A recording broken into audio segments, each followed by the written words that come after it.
আসসালামু আলাইকুম। এখন শুনবেন সংবাদ শিরোনাম।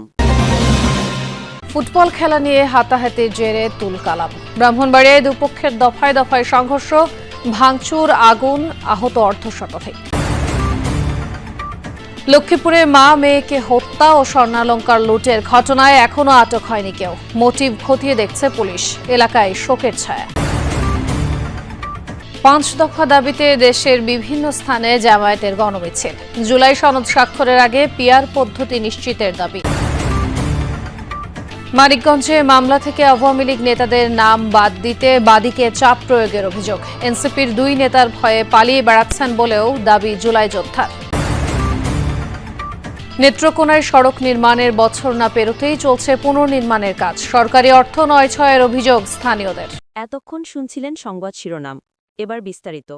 ব্রাহ্মণবাড়িয়ার আশুগঞ্জে ফুটবল খেলাকে কেন্দ্র করে দুপক্ষের সংঘর্ষে আহত হয়েছেন অর্ধশতাধিক মানুষ। এ সময় বেশ কয়েকটি বাড়িঘর ভাঙচুর করা হয়।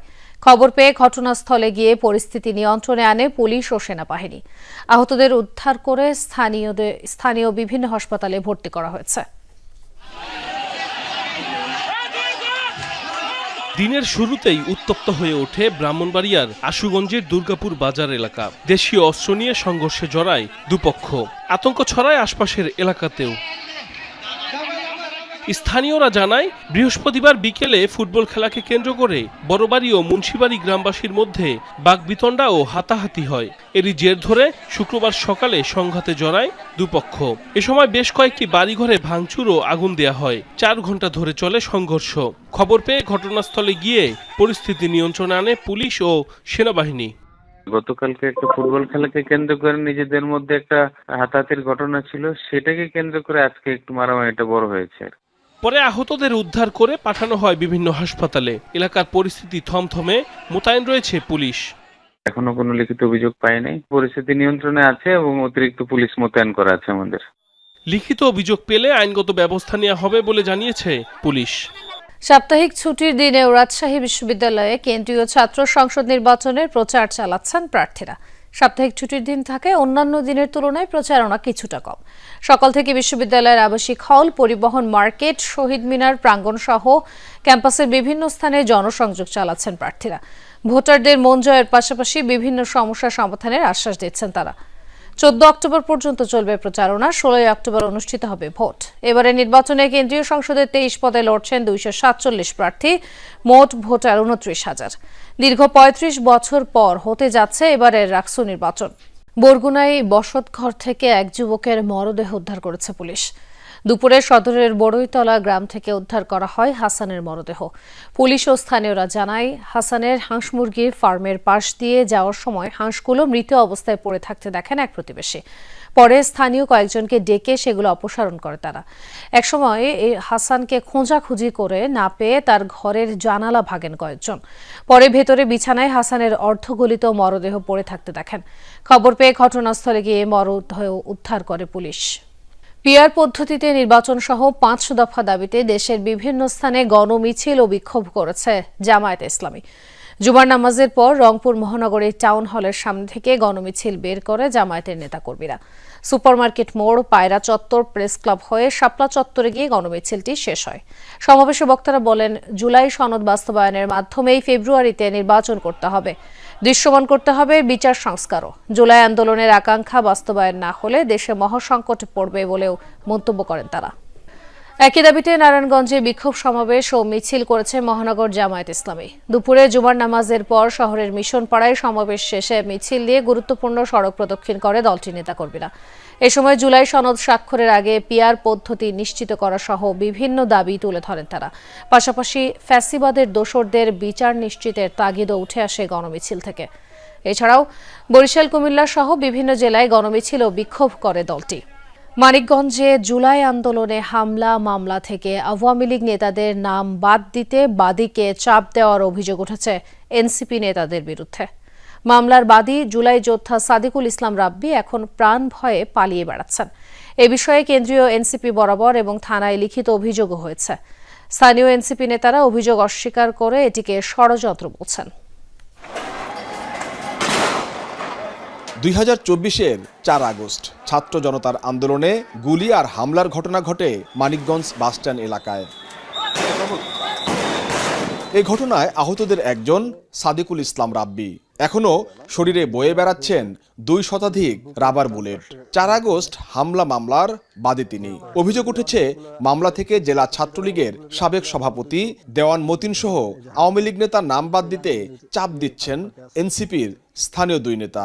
রাব্বির দাবি প্রাণনাশের হুমকিতে পালিয়ে বেড়াচ্ছেন তিনি।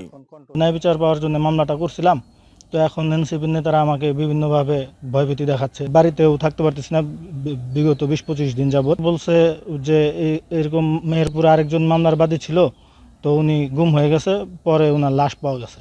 তো এরকম ঘটনা তো আমার ক্ষেত্রেও ঘটতে পারে। এনসিপির 2 শীর্ষ নেতার বিরুদ্ধে এমন অভিযোগ ওঠার পর ব্যাপক আলোচনার জন্ম নিয়েছে। তবে বিষয়টিকে ষড়যন্ত্র হিসেবে দেখছেন অভিযোগের দিক থেকে নাম ওঠা ওই 2 নেতা। আওয়ামী লীগের ফ্যাসিস্টদের পক্ষে আমাদের কোনো আইনগত সহায়তা আমরা কাউকে দিচ্ছি না। এরকম কোনো উকালতনামাও মানিকগঞ্জ কোর্টে দেখাইতে পারবে না। যদিও প্রমাণ দিতে পারে আমি ওকে হুমকি দামকি করছি, আমি আইনের আশ্রয়ে যে শাস্তি হবে আমি মাথা পেতে নেব। রাব্বিকে আমি চিনি না, রাব্বির মামলা সম্পর্কে আমার কোনো ধারণা নেই এবং ওই মামলার আসামিকে সেই সম্পর্কেও আমার কোনো ধারণা নেই। এরই মধ্যে লিখিতভাবে জানানো হয়েছে থানা এবং কেন্দ্রীয় এনসিপিকে। কেন্দ্র থেকে জানানো হয়েছে ঘটনাটি তদন্ত করবে শৃঙ্খলা টিম। পুলিশও বলছে তদন্ত করে নেওয়া হবে আইনগত পদক্ষেপ। আমাদের শৃঙ্খলা কমিটি আছে, আমরা শৃঙ্খলা কমিটির কাছে দিচ্ছি, ওনারাও ব্যাপারটা দেখতেছে আসলে বিষয়টা কি। এতদিন যাবৎ অ্যাডভোকেট জাহিদ সাহেব বা অ্যাডভোকেট মাহফুজ সাহেব, আমি তো তাদেরকে মোটামুটি যতদিন যাবৎ দায়িত্ব দিচ্ছি, যখন অনেক বেশি সুসময় ছিল তখনই তারা এগুলো কোনো কিছুর সাথে জড়িত হয় না। একটা কমপ্লেন আমরা পেয়েছি, তো তার যে কমপ্লেনটা সেটা আমরা অনুসন্ধান করে আইনগত যে ব্যবস্থা যেটা আমরা সেটা গ্রহণ করব। নেত্রকোনায় এলজিইডির নির্মাণ করা একটি সড়কের বছর না পেরোতেই সেটি পুনর্নির্মাণ করছে মদন পৌরসভা, যাতে ব্যয় ধরা হয়েছে প্রায় 2 কোটি টাকা। অথচ স্থানীয়রা বলছেন সড়কটিতে ছিল না কোনো খানাখন্দই। 1 বছরের মাথায় একই সড়ক ফের নির্মাণে সরকারি অর্থের 9-6-এর যোগসাজশ দেখতে পাচ্ছেন স্থানীয়রা। যদিও পৌর প্রশাসকের দাবি এলাকাবাসীর সুবিধার কথা চিন্তা করে দৈর্ঘ্য কিছুটা বাড়িয়ে সড়কটি পুনর্নির্মাণ করা হচ্ছে।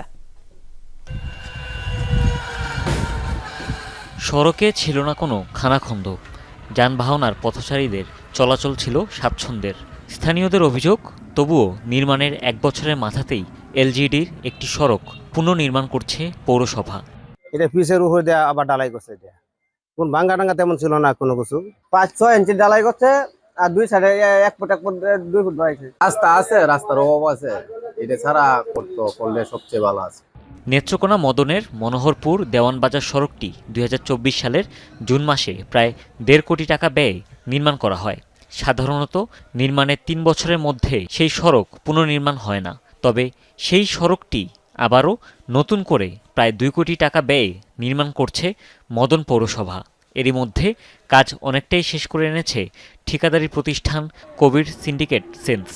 1 বছরের ব্যবধানে একই সড়ক পুনর্নির্মাণে সরকারি অর্থ 9-6-এর অভিযোগ এলাকাবাসীর। পিস করছে, পিস তেমন সুবিধাজনক হয় নাই, মানে যেন মনে চাইছে করছে ভালো, যেন মনে চাইছে করছে না। যদি বছর বছর করে তো সরকারের টাকা নষ্ট হইব। যদি 10 কোটির মধ্যে 8 কোটি কালা 2 কোটি খরচ করে তাহলে তো এটা ঠিক না। পৌর প্রশাসকের অভিযোগ, সড়কটি নির্মাণের সময় পৌরসভার অনুমতি নেয়নি এলজিইডি। তাই এলাকাবাসীর অনুরোধেই দৈর্ঘ্য বাড়িয়ে 1200 মিটার করা হচ্ছে সড়কটি।